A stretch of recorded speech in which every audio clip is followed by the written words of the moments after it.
Pain and sorrow in the aftermath of last weekend's tragedy echoes through the streets of Santa Maria.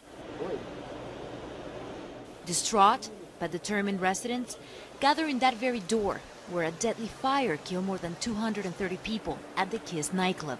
Taking to the streets, they make their demands clear. We want explanations and we want justice. Among the hundreds of survivors, some feel blessed, others haunted by guilt, 118 of them still hospitalized.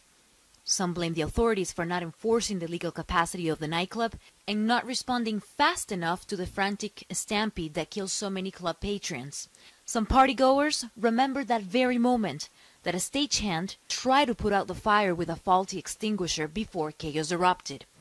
Police are investigating irregularities that led to the tragedy, including the band's use of pyrotechnics that were not intended for inside use.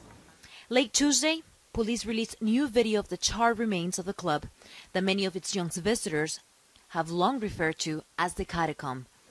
The two owners of the club, a band member and a promoter, have been arrested in the case.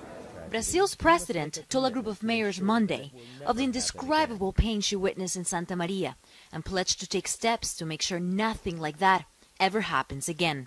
But nobody can bring back the hopes and dreams of a promising generation in a city known as the town of the youth. From Santa Maria, Rio Grande, for CNN, Alejandra Ora.